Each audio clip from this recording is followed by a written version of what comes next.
아유, 안녕하세요. 1403호 맞으시죠? 저 1103호예요. 여기 입주자 대표기도 하고요. 아, 예, 안녕하세요. 지난주에 이사 오셨죠? 같은 동에 사는데 오며 가며 인사하며 지내요. 아, 예, 그래요. 저 평소에는 경로당에 자주 있거든요.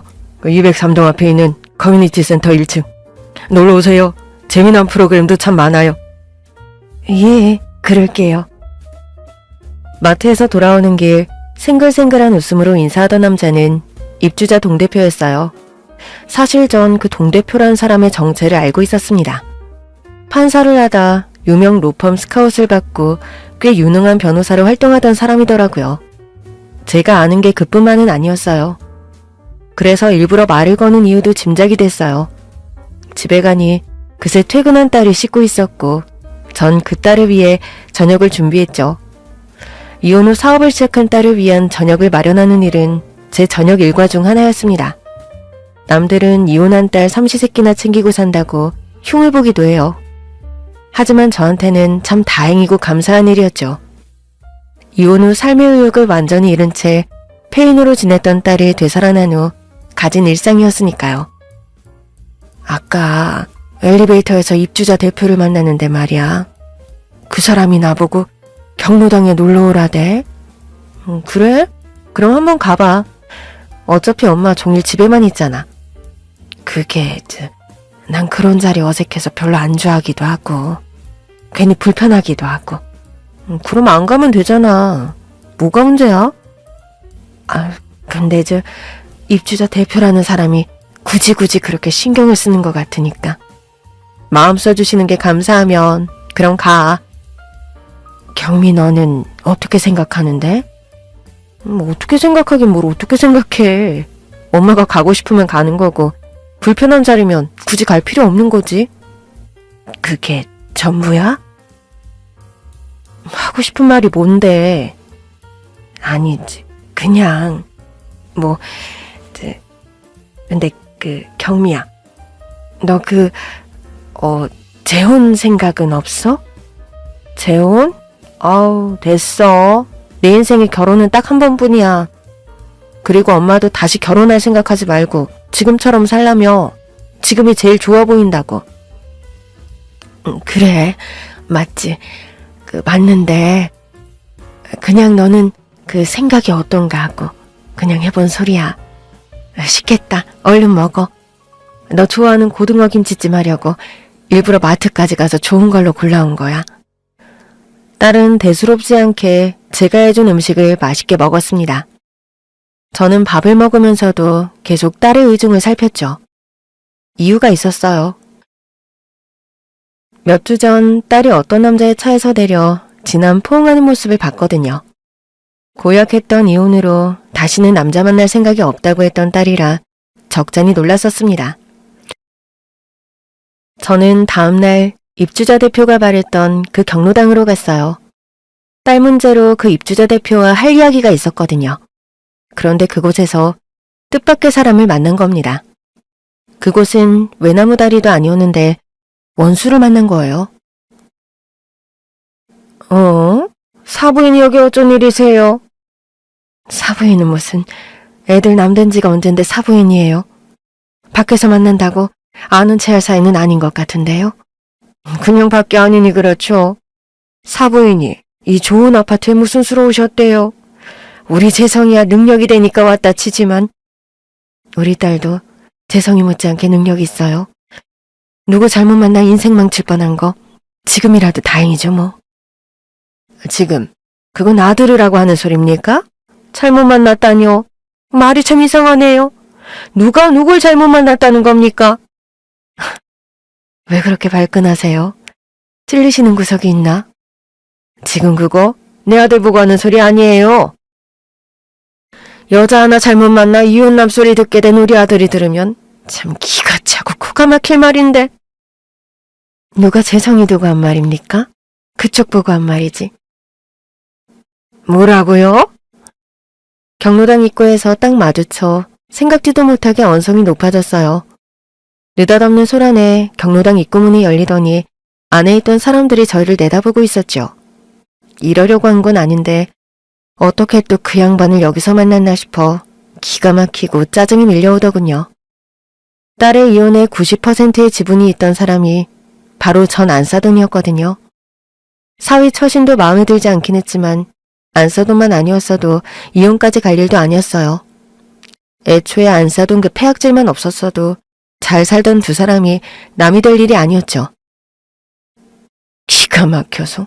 근데 여기 들어오시게요? 입주자가 경로당 들어가는데도 자격이 필요합니까? 아무리 돈만 있으면 개나 소나 다 들어오는 곳이 아파트라지만 그래도 이런 커뮤니티 시설을 즐기려면 최소한의 급은 갖춰야 하지 않나?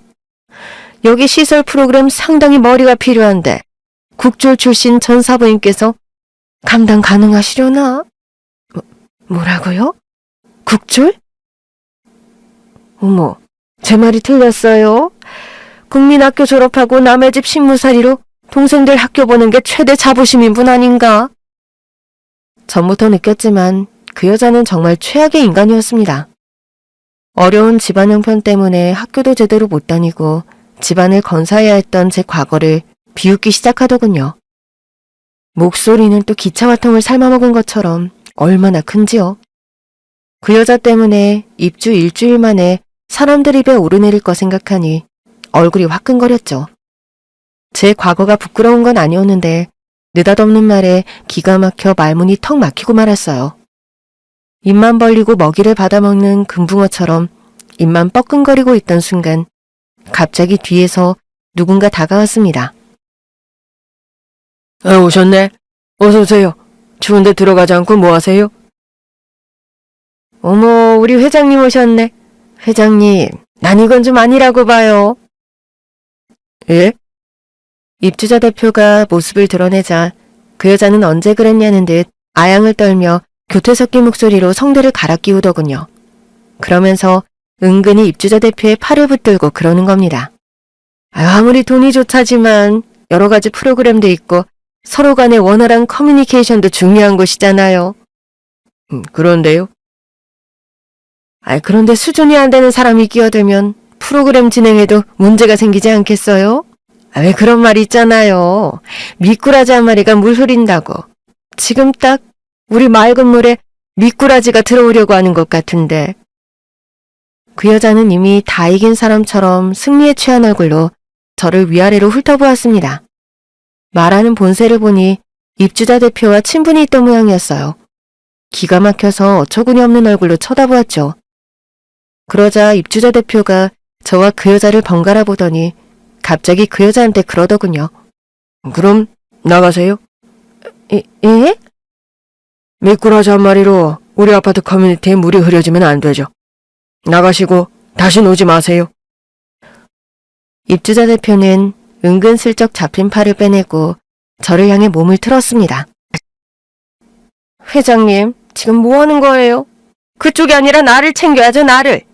급 떨어지게 회장님까지 왜 그러시는 거예요? 아까부터 왜 자꾸 급인이 수준 운운하시는 거예요? 본인이 그 수준이 안 된다고 자백이라도 하시는 건가?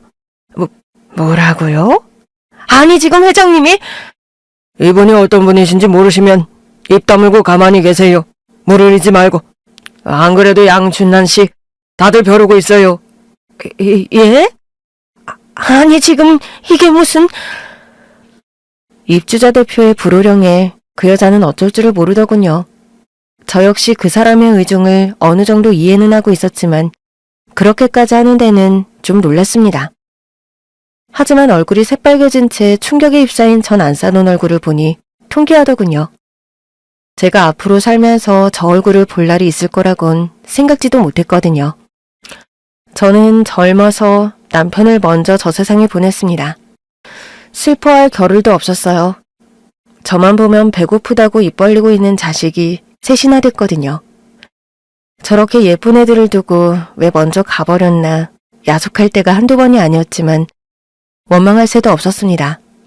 그저 바쁘게 삼남매를 잘 먹여 무럭무럭 자라게 하는 일이 저를 살리는 일이기도 했어요. 여자들은 절대 못 버틴다던 공사장 자빌, 닭공장의 김치공장, 식당 설거지부터 조리까지 안 해본 일이 없었죠. 저 혼자 고생한 건 아니었습니다. 밤낮 없이 그렇게 바쁘게 돈을 벌러 다니는 동안 제 역할을 나눠 짊어진 것은 바로 큰딸이었어요. 경미야, 내일은 엄마가 좀 멀리 일하러 갔다 와야 해. 오면 12시는 넘길 것 같으니까 너가 동생들 잘 챙기고 먼저 재워. 알았지? 걱정하지 마. 내가 다 알아서 해. 오늘도 엄마가 준 돈으로 힘 사서 애들 김치볶음밥 만들어줬어. 세상에서 제일 맛있대. 그랬어? 잘했어. 식탁 위에 돈 놓고 갈 테니까 내일도 계란이랑 햄 사다가 같이 먹어. 알았지? 응. 근데 엄마는 잘 먹고 다녀? 엄마 요즘 살 빠진 것 같아. 괜찮은 거 맞아? 괜찮지 그럼. 엄마는 밥 제대로 안 주는 곳에선 절대로 일 안 하지? 근데 효숙이 이모는 왜 맨날 엄마 보면 어디 아픈 사람처럼 살 빠졌냐고 물어봐? 아휴, 그냥 친구끼리 걱정돼서 하는 말이지. 어른들은 원래 그래. 신경 쓰지 마. 엄마 걱정은 말고. 알았어. 경미야. 응? 엄마가 미안해. 엄마가 우리 경미도 챙겨줘야 하는데 바빠서. 어쩔 수 없잖아. 엄마가 아빠처럼 일해야 하는데. 그래도 엄마, 나는 운이 제일 좋다고 생각해. 나는 그래도 아빠한테 사랑받은 기억이 제일 많은 딸이잖아. 근데 상준이랑 상민은 아빠 기억도 거의 없고 얼마나 힘들겠어. 그러니까 아빠한테 받았던 사랑을 동생들한테 나눠줘야지. 우리 딸 언제 이렇게 커버렸어? 이리 와. 엄마가 좀 안아보자. 품에 안으면 폭 들어오던 고작 10살짜리 딸이 제 삶에 큰 위로와 힘이 되더군요. 사춘기로 마음고생할 겨를도 없이 딸은 일찍 철들어 힘을 덜어주었습니다. 집에 오면 집안일로 애쓸 필요가 없었어요. 딸이 야무진 손으로 집안일을 모두 해놓았거든요. 게다가 딸은 공부도 잘했습니다. 그렇게 돈만 보고 살다 보니 애들 학원 하나씩은 보낼 수 있었는데도 큰딸은 학원 한 번 다닌 적도 없었어요. 다음 주부터 영어학원 다녀. 엄마가 보내줄게. 됐어. 인강 듣고 모르는 거 있으면 학교 선생님께 물어보면 돼. 상미 미술학원 다니고 싶대. 상미 미술학원 보내줘. 상미는 지금도 피아노 학원 다니고 싶다고 해서 다니잖아. 너도 하나는 다녀야 하지 않겠어? 굳이 뭐 그럴 필요도 없는데. 공평하게 하나씩 다닐 필요는 없잖아. 배우고 싶은 게 있다고 하면 배우게 해줘. 나중에 괜히 원망치 할지도 모르는데. 딸은 웃으며 그런 이야기를 아무렇지 않게 했어요. 그러는 너는 배우고 싶은 게 있는데도 배우지 못한 너는 나중에 나를 원망할 테냐? 그런 말은 묻지도 못했습니다. 물어봤자 그렇다고 하지도 않겠지만 한편으론 조금이라도 원망스러울 것 같다는 말이 나올까봐 두렵기도 했거든요. 하지만 자라면서 단 한 번도 제 원망은 하지 않던 딸이었습니다. 자기 대신 철없이 자란 두 동생의 투정까지 받아주던 딸이었죠. 그렇게 부모 역할 나눠지고 말하면 누구나 알만한 대학에 들어가 늘 자랑이 되어주던 딸이었어요. 그 딸이 결혼하겠다고 남자를 데려왔을 땐 얼마나 기특하던죠. 사위는 인상이 서글서글하고 인물이 좋은 사람이었어요.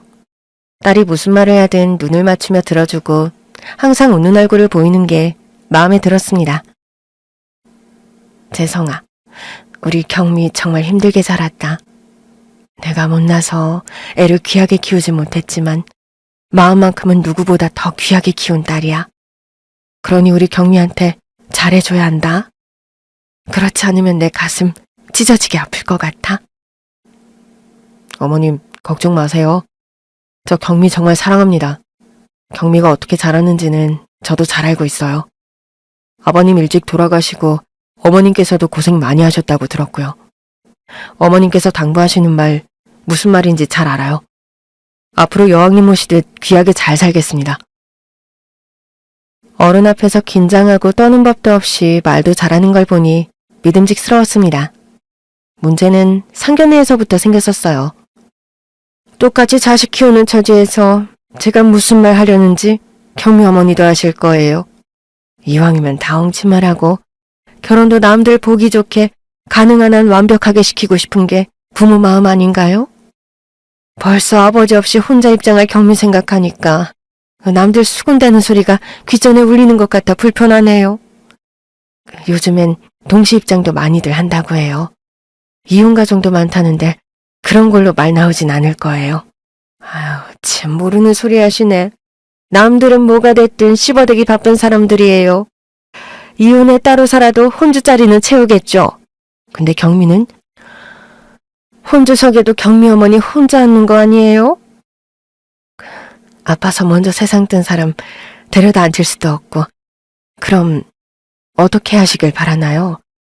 아는 지인한테라도 부탁해 혼주석 채우고 경미 손잡고 입장시키면 되겠어요?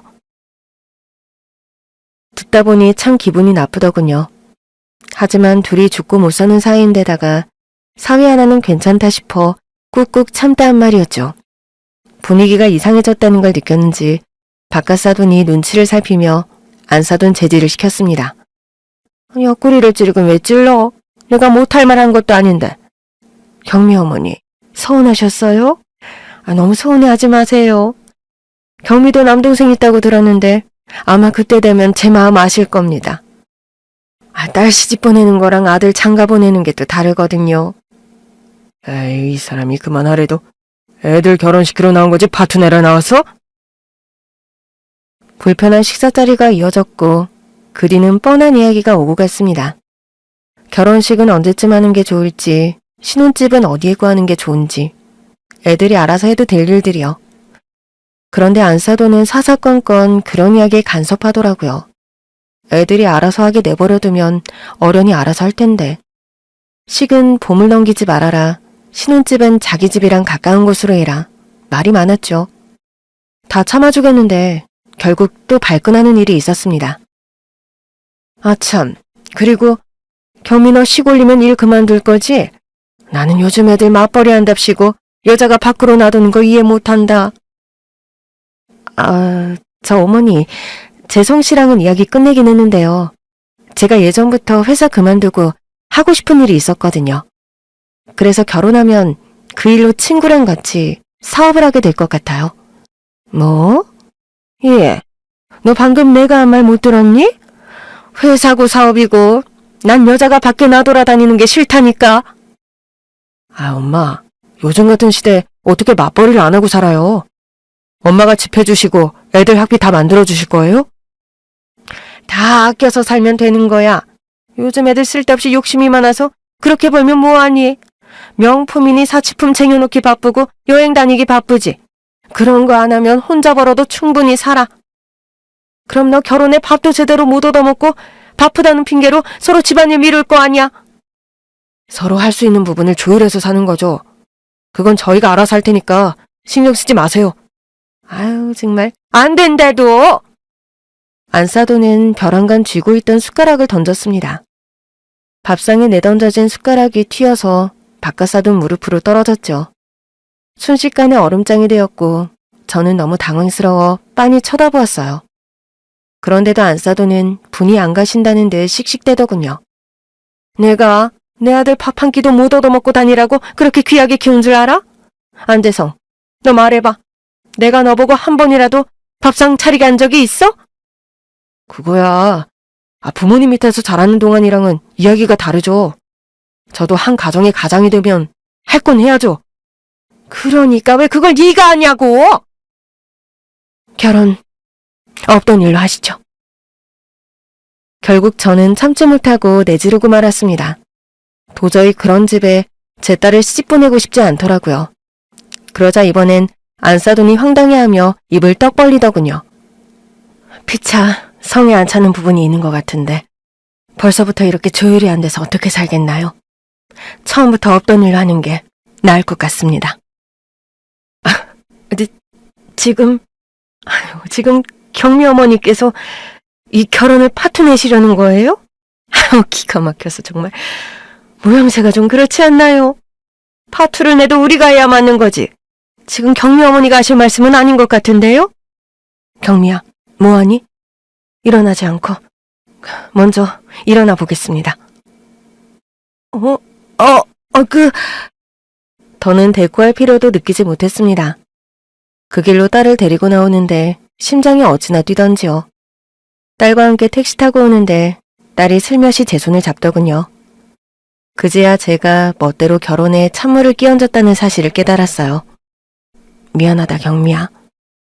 남자는 고르고 골라서 간다고 하지만 시집자리 어쩔 수 없는 거야, 나도 잘 알아. 근데 알면서는 못 보내겠다. 어떻게 하나를 안 줘주려고 하시고 그저 자기 아들만 귀하다고? 잘했어. 어? 잘했다고. 결혼이야 못하게 될지도 모르지만 난 엄마가 그렇게 이야기해줘서 되게 든든했어. 나도 완벽하게 내 편인 부모 있다. 유세 떨 수 있게 돼서 좋아. 유세는 무슨. 아까부터 계속 재성이한테 연락 오는 것 같던데. 안 받아도 돼? 나도 항의하는 거지 뭐. 괜찮아. 나중에 다시 이야기하면 돼. 어려운 형편에도 똑부러지게 잘 키웠다 싶었습니다. 그 뒤로 사위가 찾아와 무릎을 꿇고 빌면서 다시 한번 기회 좀 달라고 하더라고요. 전 물러설 생각이 없었어요. 그러자 결국 안 사돈이 제법 큰 과일 바구니를 가지고 백기를 들더군요. 아무래도 바깥 사돈한테 크게 깨진 것 같았어요. 딸에게 전해 듣기로는 자기가 바깥 사돈한테 그동안 점수를 잘 따놨다고 하더군요. 뭐라고 한 줄은 모르겠지만 목에 깁스라도 한 것처럼 빳빳했던 고개가 숙여지는 걸 보니 고비는 넘겼구나 싶더군요. 미안합니다. 내가 실수했어요. 우리 일은 우리 일이니 우리끼리 해결하고 애들 결혼은 저들끼리 알아서 하라고 하는 게 좋을 것 같아요. 그게 되시겠어요? 하나부터 열까지 다 참견하고 싶으셨던 것 같은데. 아이, 그거야. 아닙니다. 재성이랑 경미가 다 알아서 하겠죠. 다 큰애들 사는 거에 입대서 뭐 하겠어요. 저도 재성이한테 큰 거 안 바랍니다. 그저 둘이 좋아 만났으니 싸우지 않고 서로 배려하고 이해하면서 잘 살면 그뿐이라고 생각해요. 재성이 어머니, 우리 욕심내지 말아요. 우리가 욕심내봤자 불행하고 힘들어지는 건 애들이잖아요. 결국 그렇게 어른들의 치사한 싸움 끝에 두 사람은 식장에 들어섰습니다. 사돈끼리 살면서 만날 일이 뭐가 있겠어요. 손주 태어나면 돌잔치에서나 한번 보겠지 싶었죠. 그런데 친구의 권유로 다니게 된 문화센터에서 안사돈을 딱 만나게 된 거예요. 난 돈이 아깝더라도 그냥 피하고 싶었는데 친구가 그러더라고요. 피하려면 그쪽이 피하라고 하지. 뭐가 무섭다고 너가 피해? 불편하면 그쪽이 그만두겠지 뭐. 나이 들어 붙은 군사를 빼려고 등록한 거라 어렵게 마음먹고 시작했는데 그만두고 싶지 않더라고요. 그래서 불편한 내색하지 않고 몇 번 수업을 나갔었습니다. 그러다 보니 수업 끝나고 한두 번씩 밥이나 차를 함께 하게 되는 경우도 생겼죠. 같이 어울려 수업하는 사람들끼리 함께 모인 자리였어요. 그런데 거기서 친구가 쓸데없는 말을 하는 바람에 제 개인사가 사돈에게까지 전해지게 된 거예요. 송자 씨는 참 생활력이 강한 것 같아요. 사람이 단단해 보이는 게 보여. 아유, 사람 참 잘 보시네. 송자애가 어려서부터 안 해본 일이 없거든요. 자기 동생들 학교 보낸다고 초등학교 졸업하고 남의 집 허드렛 일해서 돈 벌었다니까요. 그렇게 남동생 대학까지 보내네요. 어머, 아유, 세상에 대단하시다. 그러고 보니 젊어서 사별하셨다고 하지 않았어요? 아, 말해 뭐예요. 내가 고향 친구라 얘 고달픈 인생사 다 알거든요. 아주 눈물 없이 못 들어. 근데 자식 세리는 거 대학 싹 다 보내고 다들 한 자리씩들 하고 있잖아요. 아유, 진짜 대단한 애예요. 내 친구지만 어떨 땐 참 존경스러운 지경이라니까요. 아유, 왜 쓸데없는 말을. 안사돈이 없는 자리였어도 불편한 이야기였을 거예요. 친구는 평소에도 제가 살아온 것을 두고 대단하다 추켜 세우기 바빴습니다. 자기라면 절대로 그렇게 살지 못했을 거라고 나름 칭찬하는 것이었어요. 문제는 그 자리에 안사돈이 있다는 것뿐이었죠. 친구는 안사돈이 들으면 오히려 더 대단하다 생각을 고쳐먹을 거라고 생각해서 한 이야기라고 하더라고요. 그런데 겪어본 저는 바로 알 수 있었죠. 안사돈은 그런 사람이 아니라는 것을요. 뭔가 탐탁지 않은 표정인 것 같았지만 따로 내색은 하지 않더군요. 그리고 다음부터는 수업에 나오지도 않더라고요. 딸을 시켜 물어볼까 하다가 괜한 짓 하지 말자고 건뒀죠. 그러던 어느 날이었어요. 딸이 결혼한 지도 1년이 다 되어갈 즈음이었죠. 경미야, 너 어디 아프니? 아니, 괜찮은데? 근데 안색이 왜 그래? 살도 좀 빠진 것 같고. 일이 고돼? 아니, 엊그제 송별회 한다고 무리했더니 좀 그런가 보다. 술을 좀 많이 마셔서. 술 좀 적당히 하지. 근데 무슨 송별회? 아, 맞다. 나 회사 그만뒀어. 그래? 그때 현서랑 한다던 그 일 하려고? 아니, 좀 쉬려고. 오래 일하기도 했고 나도 좀 쉬는 시간이 필요하지 않나 싶어서. 그것도 괜찮지. 근데 정말 괜찮은 거야? 아무리 봐도 안색이 영 그런데. 괜찮아. 좀 쉬면 나아질 거야. 그때까지만 해도 별 생각이 없었습니다. 몸이 좋지 않아 보였지만 딸 말대로 숙취 때문에 그런가 보다 했었어요. 그런데 그 후 회사를 그만뒀다던 딸은 그전보다 더 바쁜 사람처럼 집에 오는 일이 뜸하더라고요. 경미야, 재성이랑 이번 주에 집에 좀 들러. 상준이가 출장 갔다가 민호 사온다고 모처럼 가족끼리 밥이나 먹재. 미안 엄마. 나 주말에 바빠서 못 갈 것 같아. 바쁘다고? 너 일도 그만두고 쉬고 있다면서 요즘 왜 그렇게 바빠? 현서랑 일 시작했거든. 쉴 만큼 쉬었으니까. 그래? 그럼 진작 말 좀 하지. 왜 말 안 했어? 엄마는 아무것도 몰랐네. 잠깐 집에 와서 밥 한 끼 먹을 시간도 없이 바빠? 미안해. 상준이한테는 내가 따로 연락할게.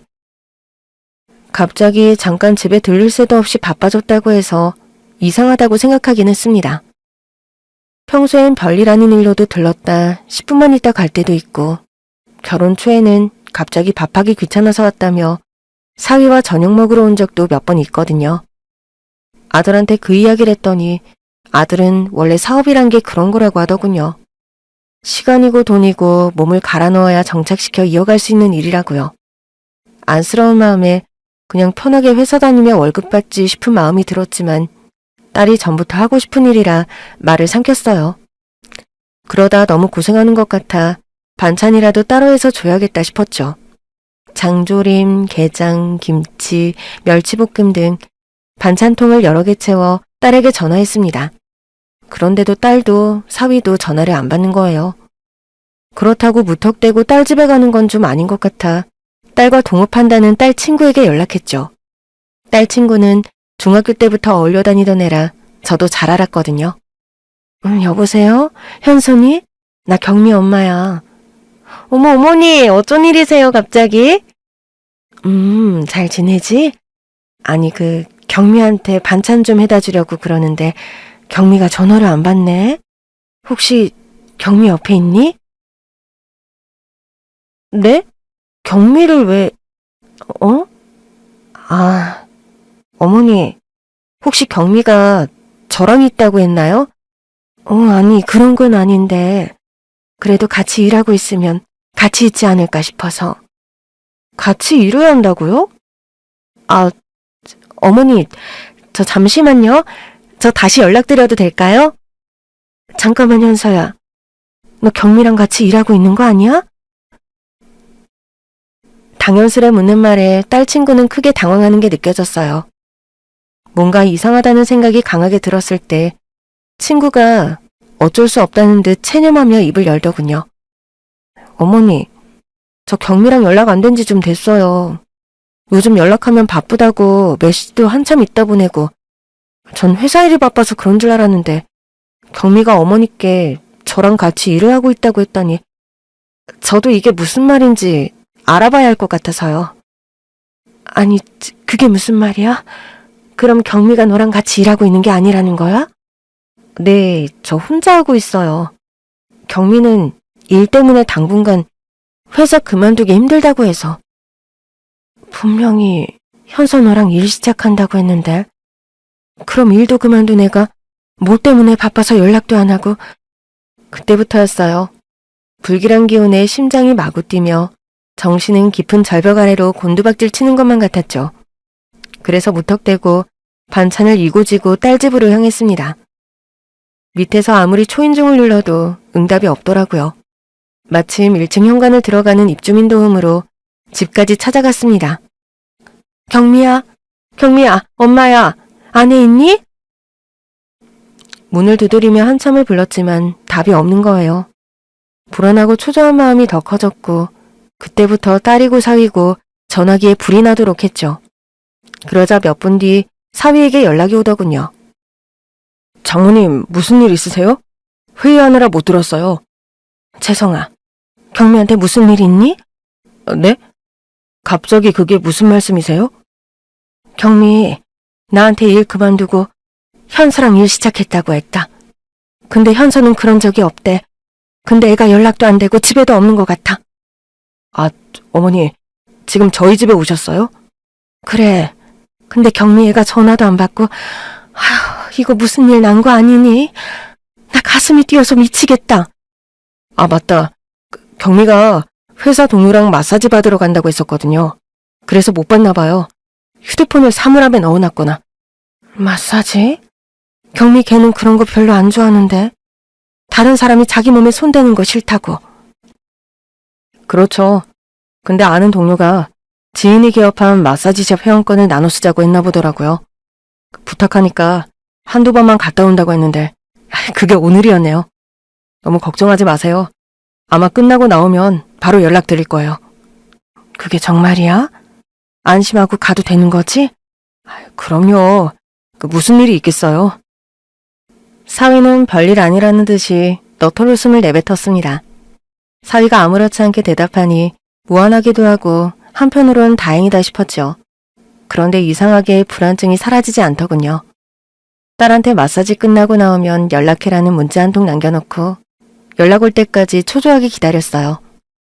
딸에게 연락이 온 건 저녁이 다 될 무렵이었죠. 엄마, 왔다 갔다면서. 뭐야, 이거 누가 다 먹으라고. 바쁘다고 하니까 했지. 경미야, 너 왜 엄마한테 거짓말했어? 목소리는 왜 그래? 정말 무슨 일 있는 거 아니야? 아니야. 마사지하고 나왔더니 몸이 나른해서. 미안해. 원래는 현서랑 같이 일하려고 했는데 전 직장 과장님이 따로 일 좀 도와달라고 하셔서. 경미야, 너 솔직하게 말해. 다른 사람은 몰라도 엄마한테는 숨기는 게 있으면 안 되잖아. 숨기는 거 없어. 나 정말 괜찮아. 엄마, 나 좀 피곤하다. 나중에 다시 전화할게. 경미야, 김경미. 딸은 목소리에 기운이 하나도 없었어요. 분명히 무슨 일이 있어도 있다 확신이 들었죠. 거기다 막내딸이 한 말도 제 불안에 힘을 실었습니다. 매일 연락하던 언니가 몇 주 전부터는 드문드문 묻는 말에나 겨우 대답한다고요. 그건 저도 느꼈던 변화였어요. 가족 단톡방에 시시콜콜한 이야기를 하던 딸의 메시지가 오지 않은 지 꽤 됐었거든요. 아무리 물어도 별일 없다, 괜찮다고만 하니 답답한 마음을 지울 수 없었습니다. 그런데 그로부터 며칠 후 딸의 신상에 문제가 생겼다는 걸 알게 된 거예요. 한밤중에 갑자기 문 두드리는 소리에 나가보니 사위가 서 있는 겁니다. 안서방? 안서방이 이 시간에 갑자기 왜? 경미한테 무슨 일 있는 거야? 장모님. 갑자기 찾아온 사위가 얼굴을 일그러뜨리며 눈물을 흘리고 무릎을 꿇고 왔는데 그 순간 저도 주저앉고 말았습니다. 딸에게 무슨 일이 생겼구나. 그것도 아주 큰 일이 생겼구나 싶어서요. 왜 그러는 거야? 경미 어디 다쳤어? 무슨 일 있어? 장모님, 경미 좀 살려주세요. 살려달라니. 그게 무슨 말이야? 말 좀 똑바로 해봐. 죄송합니다. 사위의 처절한 울음소리가 커질수록 저는 패닉에 빠져 어쩔 줄을 모르겠더군요. 오는 사위를 다그쳐보니 딸은 집에 있는 모양이었어요. 크게 다친 것도 아니라는데 왜 살려달라는 건지 말을 못하는 겁니다. 그래서 우는 사위를 두고 급하게 집을 나섰어요. 신발도 제대로 끼워 신지 못해 번번이 신발을 놓치고 다시 신기를 반복하면서요. 택시를 타고 가는 동안 돌아가신 부모님과 남편에게 간절히 빌었습니다. 무슨 일인지 모르겠지만 제발 우리 딸 좀 잘 살펴봐 달라고요. 택시가 아파트 단지에 도착할 즈음 사위도 뒤따라왔는지 도착했더라고요. 사위가 열어주는 문을 열고 들어가자 온통 어둠뿐인 집이 나타났습니다. 숨소리도 들리지 않는 적막하고 서늘한 집이었죠. 경미야, 김경미, 어딨어, 경미야. 엄마 왔어, 엄마. 급하게 딸 이름을 애타게 부르짖으며 안방문을 연 저는 순간 얼어붙고 말았습니다. 딸은 안방에 있었어요. 그런데 침대의 벽 모서리 쪽에 웅크리고 앉아있는 모습이 너무 낯설더라고요. 딸은 머리를 풀어헤치고 구석에서 마치 인형처럼 가만히 있었습니다. 경미야, 엄마 왔어. 경미야? 딸의 이름을 여러 번 불렀지만 딸은 미동조차 없었어요. 놀라 다가가서 어깨를 붙들고 힘껏 털었더니 그제야 저와 눈이 마주치더군요. 그 순간 깨달았습니다. 우리 딸이 많이 아프구나. 말도 못하게 망가져버렸구나 하고요. 경미야, 너 왜 이래? 엄마 알아보겠어? 안서방, 경미 얘 왜 이러나? 나를 못 알아보는 것 같은데 왜 이래? 딸은 눈을 마주치면서도 저를 누군지 알아보지 못하는 것 같았어요. 오히려 저를 보고는 경기하듯 몸을 덜덜 떨기 시작했죠. 사위는 사위대로 대역죄인처럼 고개를 푹 숙이고 울 뿐이었어요. 안서방! 우리 경미 왜 이러냐니까, 안서방! 그때부터 저는 두려움과 안타까움, 분노에 울부짖기 시작했습니다. 정신줄 놓은 자식을 품에 안아본 적 있으신가요? 덩달아 미치지 않고서야 견딜 수가 없었어요. 온몸이 사시나무 떨리듯 떨리고 죽음이 목전으로 온 듯한 두려움에 숨도 제대로 쉬기 힘들었죠. 119를 불러 병원에 실려가는 동안에도 딸은 횡설수설하면서 알기 힘든 말을 했습니다. 진정제를 맞고 나서야 편한 얼굴로 잠이 들더라고요. 죄송합니다. 죄송이고 나발이고 어떻게 된 건지 말해. 어떻게 된 거야? 제 잘못이에요. 제가 아무것도 모르고 있었습니다. 말을 알아듣게 하라고! 경미가 몇 주 전에 유산을 했어요. 뭐? 경미가 임신했었어? 그때부터였던 것 같아요. 정신이 좀 오락가락한 것 같기도 하고 기분이 널뛰듯 널뛰면서 별것도 아닌 일로 좋아했다가도 또 별일도 아닌데 쉽게 화를 내기도 하고. 그럼 얘가 유산 때문에 이렇게 됐다는 거야? 그게... 안서방, 나 자네 그렇게 안 봤는데 지금 너무 실망스럽네. 자네가 우리 딸 배우자라면 배우자로서 보호자로서 그 소임을 다해야지. 지금 이런 상황에서도 뭘 재고 따지느라 솔직하지 못한 거야? 실은 저희 어머니 때문에요. 안사돈? 안사돈이 왜? 저 모르게 저희 어머니가 경미를 자주 불렀던 것 같아요. 저한테는 내색도 안 해서 최근까지 모르고 있었습니다. 그래서 애를 불러다 뭐라고 했길래 애가 이 지경이 돼? 그것까지는 저도 자세히는 모르겠습니다. 어머니 때문에 최근까지 스트레스가 심했고 그것 때문에 유산된 것밖엔 변명이라고 생각하시겠지만 저 정말 몰랐어요. 경미가 임신했다는 것도 몰랐습니다. 유산 소식 듣고서야 임신도 알았어요. 지금 그걸 말이라고 하나? 세상에 이렇게 기가 막힌 말이 어디 있어? 죄송합니다. 죄송합니다. 제가 반찬을 들고 찾아갔을 때도 딸은 집에 있었어요. 딸이 유산 후 뭔가 이상해졌다는 걸 알면서도 사위는 숨기기 급급했던 겁니다. 처음엔 자기 선에서 해결할 수 있을 줄 알았대요. 자기 엄마와의 연락도 끊어버리고 살면 금방 괜찮아질 줄 알았던 겁니다.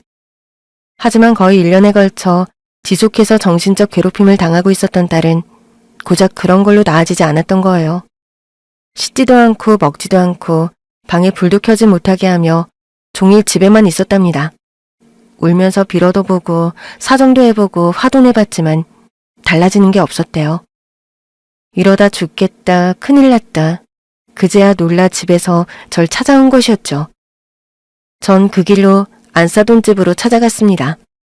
새벽 1시였어요. 아니 사부인 지금 이 시간에 무슨 경우가 없어도 너무 없잖아요, 경우가. 경우? 지금 당신이 나한테 경우 따질 때야? 뭐라고? 뭐 당신? 이 여자가 미쳤나? 그래, 나 미쳤다. 내 자식 미치는 꼴 보고 안 미치는 엄마가 어딨어? 내 자식 그렇게 만들어 놓고 너는 2다리 뻗고 잠이 오든? 채성이가 그렇게 됐어도 그 다리 뻗고 잤겠냐고? 어머머, 아유, 이 여자가 진짜 돌았나? 이거 안 나! 여보! 저는 안사돈의 머리채를 잡았습니다. 그렇게라도 해야 분이 풀릴 것 같았거든요. 아닌 밤중에 그 난리로 이웃들도 다 깨고 결국 경찰이 출동하고서야 끝났어요. 폭행으로 고소한다고 난동 부리는 것을 바깥사돈과 사위가 막았고요. 물론 저도 고소할 테면 해보라고 내 자식 저렇게 만든 걸로 반드시 법정에 세울 거라고 응수했죠. 끝까지 갔으니 결말은 빤했습니다. 정신이 든 딸을 설득해 이혼시켰습니다. 사위가 찾아와 울고 빌고 빌었지만 저는 아무리 생각해도 용서가 되지 않더라고요. 사위가 괴롭힌 것도 아니고 괴롭혀달라고 한 것도 아니었지만 배우자로서 아무것도 모르고 있었다는 게 너무 괘씸했어요. 이혼 후 옆에서 끼고 삼시세끼 챙겨 먹이고 정신과 데려다 상담도 받게 하고 약도 먹이고 그러고 나니 좀 나아지더군요. 어머님이 어느 날은 그러시더라. 아무리 못 먹고 못 살던 시대여도 중학교까지는 보내지 않냐고. 세상에 어떤 부모가 국민학교 겨우 보내놓고 땡치냐고. 네가 그런 핏줄을 타고 나서 너 팔자도 그렇게 사나웠나 보다. 그래서 니네 엄마가 해야 할 일을 네가 하면서 동생들 엄마로 살았나 보다. 그러면 네 애도 그렇게 살게 하지 않겠냐. 원래 팔자 도둑질은 못한다더라. 미친년. 또 시베리아 한복판에 박아놔도 호랑이도 안 물어갈련. 감히 어디다 대고 그딴 소리를. 엄마 그런 소리도 할 줄 알아? 왜 못해? 너희 앞에서 안 하고 살았지. 자식 새끼 두고 주야장천 일만 하러 다녀야 하는 현실이 사나워서 욕을 입에 달고 살았지. 엄마 서운하라고 하는 말 아니야. 그냥 부대. 그 소리 듣고 왜 한마디도 못했나? 시어머니 자리가 뭐라고. 이렇게 이혼하고 나니까 너무 허무한 거 있지. 갈라서면 남이고 길에서 봐도 그냥 지나가는 아줌마 될 사람인데 뭐가 무서워서 그렇게 쫄고 살았지? 이 집 자리가 원래 그런 거야. 죄 지은 거 없어도 시어머니 아들이랑 사는 게 죄인처럼 사는 거지. 그러니까 재결합 생각이랑 꿈에도 하지 말어. 그냥 엄마랑 살아. 나네. 재성씨도 애썼어. 그냥 자기 부모 거역하기 힘든 자식이라 그런 거지. 엄마 말대로 앞으로는 엄마랑 살아야겠다. 어렸을 때 같이 못 있었던 것만큼 같이 살아야지. 그 후로 같이 지냈던 거예요. 몸이 좋아지고 난 후로는 친구와 사업을 시작했고 신기하게도 그게 일이 술술 잘 풀리더군요. 그래서 좋은 신축 아파트 분양받아 둘이 오붓하게 살자고 이사 온 거였어요. 그런데 그곳에서 그 원수 같은 그 여자를 만날 줄 누가 알았나요? 정신적인 위자료라도 받자고 했지만 그때 딸이 너무 상태가 좋지 않아서 고소도 못했어요. 그저 하루빨리 더러운 똥을 씻어내는 게 능사라고 생각해 피했죠. 입주자 대표가 제 편을 들어주며 그 여자를 돌아선 순간 저는 그때 못한 복수를 할 수 있는 기회가 될지도 모른다는 생각이 들더군요. 아까는 감사했습니다. 곤란했는데 도움을 받았네요. 아니요, 별 말씀을. 안 그래도 양춘난 씨 때문에 곤란해하는 커뮤니티 이용자들이 많아요. 경로당도 여왕벌처럼 들쑤시고 다닌다고 민원이 잦거든요. 무슨 관계십니까? 전 사돈이었어요. 저희 딸. 그 첫째 딸분? 예. 이혼했다는 이야긴 들었어요. 그럼 혹시 아직 재혼 생각은 없을까요? 안 그래도 그 일로 찾아왔어요. 제가 우연찮게 그 두 사람이 같이 있는 모습을 봐서. 아드님 맞으시죠? 아셨군요. 전 모르시는 줄 알았습니다. 솔직하게 말하자면요. 저 김 대표 처음 본 순간 딱 찍었습니다. 예? 찍어요? 내 며느리로요. 아주 똑 부러지고 야무진 데다가 어쩜 그렇게 사교성이 좋은지. 어른들한테 잘하고 잘 웃고. 나는 김 대표 너무 마음에 들었거든요. 나도 아들 연애 처음 보는 건데 그냥 보자마자 응원한다고 했습니다. 저희 딸 좋게 봐주셔서 감사하네요. 근데 아시다시피 저희 딸은 이혼했고 제가 알기론 아드님은 초혼으로 알고 있는데 제 딸이 나이도 좀 더 많고요. 아무래도 전 차이 나는 결혼은 좀 반대라서요. 아유, 그게 무슨 상관입니까? 요즘에는 연상연하 커플이 대세라잖아요. 장윤정이. 장윤정이도 남편보다 나이 많습니다. 이혼이야 살다 보면 안 맞으면 알 수도 있는 건데 뭐가 흠이에요? 입주자 대표는 제 딸을 며느리 삼고 싶어 했어요. 듣자 하니 기분이 이상하더라고요. 전 사부인은 그저 귀한 내 딸 깎아내리기 바빴는데 뭐든 내 딸이면 괜찮다 예뻐해주는 것이요. 딸은 제게 연애도 숨기고 몰래 만나고 있었는데 결혼까지는 아무래도 먼 이야기다 싶었어요. 괜히 그 과정에서 상처받는 일이 생길까봐 지레 겁을 먹고 부모를 만나려고 했던 건데 한시름 놓았죠. 그런데 그 뒤로 희한한 일이 생기더군요. 전사돈인 그 여자가 여기저기 재용을 보고 다닌다는 거예요. 경미 엄마, 남의 집안일이라 신경 안 쓰려고 했는데 재성 엄마 해도 너무한다 싶어서 말해줘야겠어요. 무슨 일이에요? 재성 엄마가 경미 엄마 흉을 얼마나 보고 다니는 줄 알아요? 경미 엄마뿐이게 경미욕을 아주 내가 듣다 민망할 지경이더라고. 경미 바람 피워 애 가졌다 유산했다고. 뭐라고요? 그게 사실이에요? 전 이웃들의 도움을 받아 갖은 증언들을 수집했습니다. 나서지 않아도 발벗고 돌아주겠다고 나선 사람들이 많았어요. 알고 보니 여기저기 들쑤시며 여왕벌 행사하는 것 때문에 싫어하는 사람이 한둘이 아니었어요. 거기다 더 황당한 건 매매도 아니고 전세로 들어왔다는 겁니다. 이웃 중 하나가 집주인이랑 아는데 그런 불미스러운 일로 불만이 많다고 하니 재계약을 안 하겠다고 했다더라고요. 전세금을 올리든 본인이 들어와 사는 게 낫지 자기 집으로 불미스러운 일 생기는 게 싫다면서요. 그때 입주자 대표가 그러더군요. 고소하시죠? 네? 고소요? 그쪽에서 싸움을 걸어오는데 비하는 게 능사는 아니에요. 훼손된 김 대표 명예는 찾아야죠. 제가 도울게요. 부탁한 것도 아닌데 입주자 대표는 딸을 만나 고소를 진행했습니다. 고소장을 받자 그 여자는 기다렸다는 듯이 눈에 불을 켜고 찾아왔어요. 하필 딸과 저녁 산책을 하던 중 단지 내에서 만나게 됐죠. 그때 딸은 그 여자를 처음 본 것이었습니다. 그래, 김경미. 너 잘 만났다. 너 이거 뭐니? 너 지금 나한테 고소장 보낸 거니? 네, 잘못한 게 있으신가 보죠. 너 변했구나. 아주 고개 빳빳하게 들고. 그땐 제가 봐드린 거죠. 착한 재성씨 안쓰러워서 봐드린 거예요. 아줌마 같은 사람도 엄마라고 감싸야 하는 게 불쌍해서. 뭐라고? 아줌마? 너 지금 막 나가자는 거야? 어디서 못 빼어먹은 티를 내? 너 당장 취하해. 너 취하 안 하면? 안 하면 어쩔 건데요? 아줌마가 뭘 할 수 있는데요? 내가 너 가만히 둘 줄 알아? 하고 싶은 대로 하세요. 너 이게? 악에 바친 그 여자가 제 딸 머리채를 향해 손을 뻗는 순간이었습니다. 저도 그 손을 막기 위해 손을 뻗었지만 더 빨리 그 손을 낚아챈 사람은 따로 있었어요. 그만하세요. 재성아, 진짜 대단하시네요. 정말 지긋지긋해요.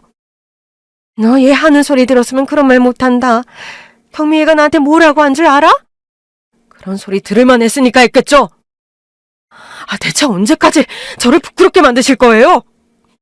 전 언제까지 엄마 때문에 사랑하는 사람 앞에서 떳떳이 못해야 하냐고요? 채성아, 지겨워요. 아주 신물이 나요. 엄마 생각만 하면 아주 가슴이 콱 막힌 것처럼 답답하고 미쳐버릴 것 같다고요. 아들, 없는 셈 치세요. 저도 엄마 없는 셈 칠 테니까. 아니, 나를 왜... 채성아! 예, 채성아! 전사위는 바람처럼 나타났다가 바람처럼 사라졌습니다. 경황이 없어서 몰랐는데 딸이 하는 말이 그때 웬 여자와 함께 있었대요. 알고 보니 전사위와 함께 만나던 여자로 집에 인사시키려고 했던 모양이었어요. 그런데 그 꼴을 보였으니 어떤 여자가 그 집에 시집 오려고 하겠습니까? 현명하지 못한 부모 때문에 가슴이 미어지는 건 자식이었죠. 그 후로는 단지 내에서 그 여자를 본 적이 없어요. 몇 주 뒤 계약 기간이 한참 남았는데도 이사 갔다는 소리가 들리더군요. 그 여자가 이사 간 후 딸 얼굴이 활짝 피었습니다. 입주자 대표의 아들과의 연애도 잘 되어가고 있는 것 같아요.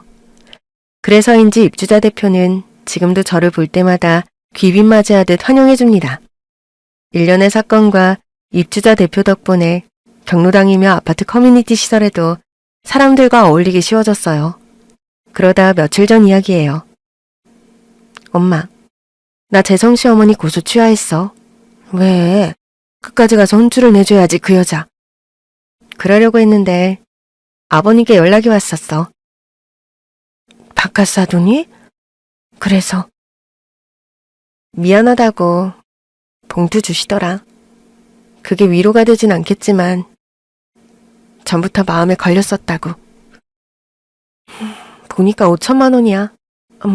뭐? 5천? 아유, 너무 큰 거 아니니? 합의금이라고 해도.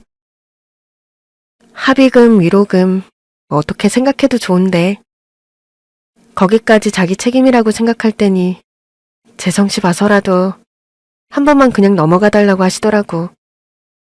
앞으로 더는 볼 일도 없겠지만 이번처럼 그렇게 우연이라도 만나게 돼서 또 그런 일이 있으면 그때는 자기도 남이라고 생각하고 나 몰라라 하겠다고. 에휴, 그 양반도 마음고생 많이 했겠지. 그런 여자랑 살면서 어떻게 마음 편히 살았겠어. 아버님이 그렇게 약한 소리 하시니까 계속 밀어붙이긴 힘들더라고. 아버님 말로는 전세금 중 일부고 또 얼마는 재성씨한테 미리 증여할 생각이라고 하더라고. 나머지 돈으로 고향 시골집 가서 사시겠다고. 다시는 볼 일 없을 거라고 하셨어. 근데 돈은 아무리 생각해도 너무 많아서 그냥 마음은 받겠다고 했어. 5천은 좀 많긴 한데. 아니다. 받아. 왜 안 받아? 너 그 여자 때문에 마음고생한 걸로 치면 억을 받아도 부족해. 괜히 그걸로 퉁치는 것 같아서 찝찝하고 그래. 5천 안 받고 계속 재성씨 어머니 마음 불편한 게 더 낫지 않을까? 그 돈 안 받는다고 그 여자가 마음이 불편하겠니? 그 돈도 주기 싫은 거 자기 남편 때문에 주게 돼서 더 열불이 터질 텐데 덥석 받아버려야지. 딸은 좀 더 고민해보겠다고 하더군요. 저도 받자니 찝찝하고 안 받자니 억울해 어떻게 해야 할지 모르겠더라고요. 여러분은 어떻게 생각하세요? 그 집안한테 위자료로 5천이나 되는 큰 돈을 받아도 될까요? 딸 말대로 그 5천에 그간의 고생이 다 퉁쳐져서 그 여자가 작은 죄책감도 가지지 않고 살까봐 걱정입니다. 당장의 돈 5천보다 그 여자가 뒤늦게라도 진심 어린 후회와 참회를 하는 게 더 낫다고 생각하거든요. 딸에게 그 돈 받으라고 할까요?